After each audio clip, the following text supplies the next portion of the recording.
Ladies and gentlemen, Poland is celebrating the 20th anniversary into the European Union. And today we have perhaps one of the persons most well equipped to talk to us about the whole process. Mr. Andrzej Olechowski, former foreign minister, former finance minister, as well as the co-founder of the ruling Civic Coalition. Some might argue is one of the key figures of Poland's accession into the European Union. Sir, thank you so much for being with us here on TVP World. My pleasure. So you were serving as finance minister in the early 90s, and that was before Poland was in the European Union and still undergoing significant economic transformation. Can you describe the condition of Poland's kind of financial system in the run-up to the European Union? You can't describe well the shambles that Poland was in. You know, it was incredibly tough time because of the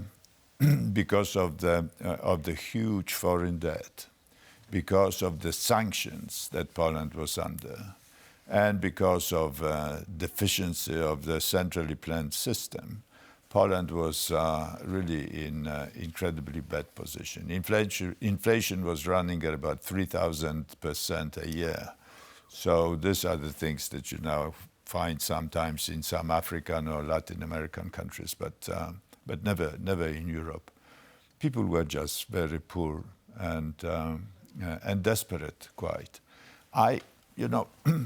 When I looked back at that time, I think Poland was very sick at that time.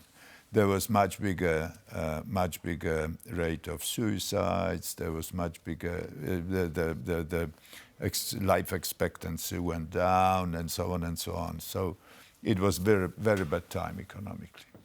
Right, but comparing it to Poland today, I've seen a significant economic growth even from my very short time here. It seems that almost on a yearly basis, you see more economic improvement in Warsaw.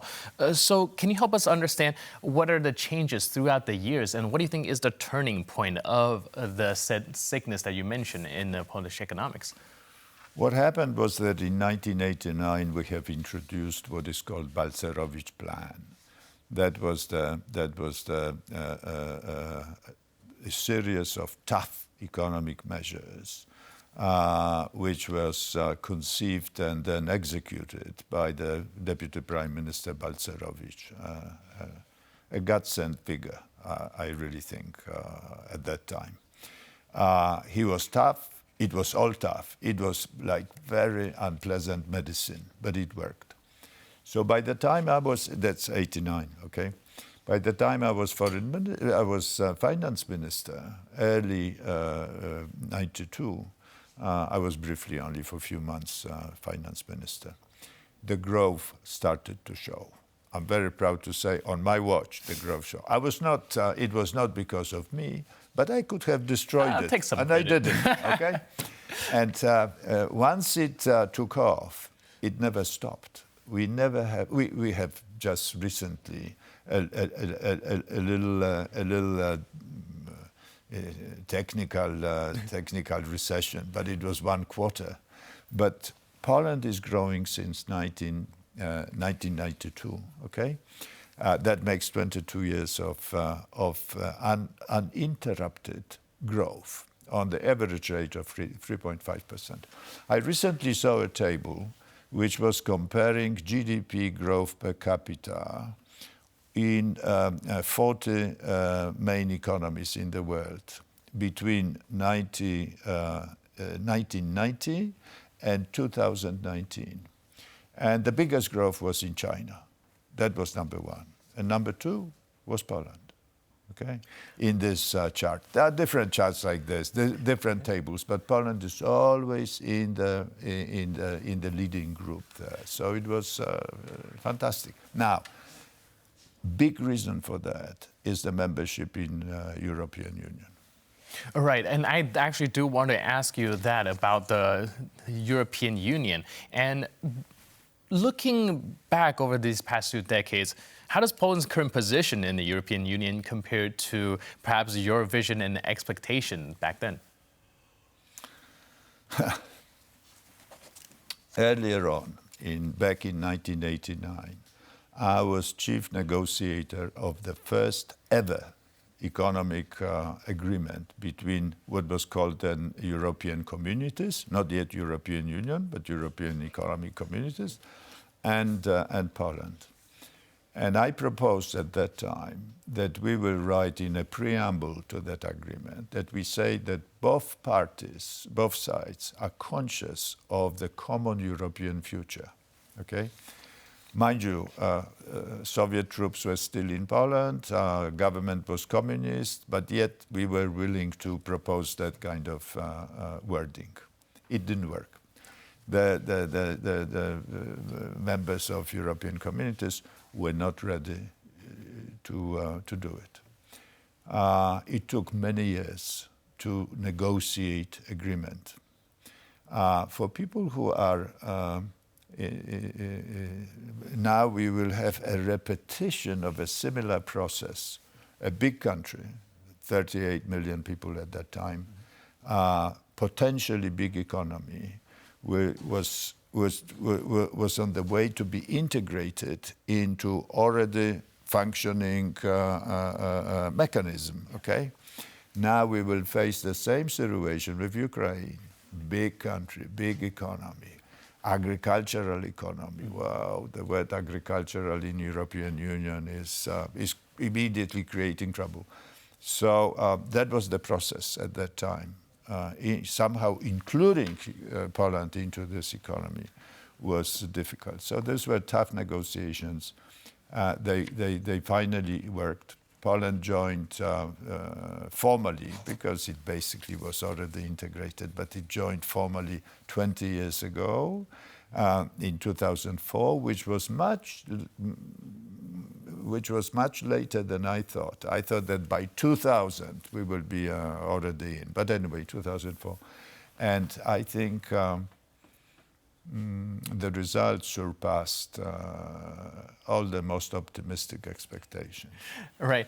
You brought up something very important and interesting that I want to ask you on. You're telling us how this is a very tough and difficult negotiation for Poland to be integrated with a significant amount of land and the impact it might have on the European Union economy, the same way we're looking at Ukraine right now. Now, you have spoken out about the potential difficulties of Ukraine joining European Union. And I think if you can help us give a more pragmatic look on some of the hurdles that might be in the way of that happening. The biggest hurdle is, of course, agriculture. It is a leading world exporter of agriculture product. Europe is very particular about its agriculture. It does care about being self-sufficient, basically. So it's not keen on globalization of, in the sense of opening on the borders. Right. No, it has a tight system of control. It also somehow makes sure that the people working in agriculture, which is a tiny percent of population, 3% or something like that, but that they are remunerated in a similar way that in other parts of economy, so that they have sustained sort of incomes, you know. And that's tricky, because if you are to incorporate such a big agricultural producer, how do you do it? You have to somehow move on the bench, you know. You let in a big guy. So it's not just squeezing a little bit. Just you won't be comfortable. That's why I believe people are looking for additional possibilities of exporting from European Union agricultural product. And it's difficult to say, because this will be negotiations, right. But it will be a tough issue. In all other areas, it won't be that difficult. But in as far as agriculture comes, it will be long and painful. Right. And as you mentioned, agriculture is a very key issue here. And we can already see, like even without the integration into the European Union economy, that the Ukrainian grain issue is already causing a rift between European societies. Do you think this will have a significant impact going forward, especially when in a context of the European Parliament election coming up soon? In Poland, not really, I think. You know, the threat of war, the presence of war is overriding concern of people. I think people rightly blame past government for not introducing necessary measures to facilitate exports of Ukrainian grain or transit of Ukrainian grain through Poland. You know, one big issue is a logistical issue. Our ports are not able to handle both Polish and Ukrainian grain volume-wise. So what was needed was a quick extension of the capacity. Also helping, doing some work, not very big, but on railways and stuff. That was not done. And therefore a lot of that grain, also because of wheeling, dealing and so on, stayed in Poland, which was not supposed to do. And last but not least, as for minister, for former minister, I would like to ask, what do you see is the biggest challenge in the European Union today, and perhaps how we should deal with it going forward?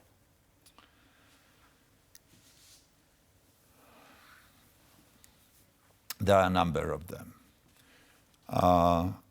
Nothing is, no human construction is forever. Yeah. So there is a need to take care of European Union.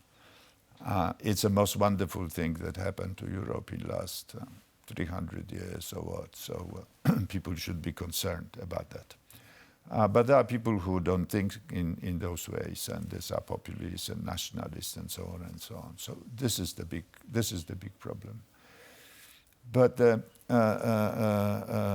it requires political action, political cohesion, moderation in not forwarding very sort of radical solutions which put off the people of more sort of conservative attitude and so on.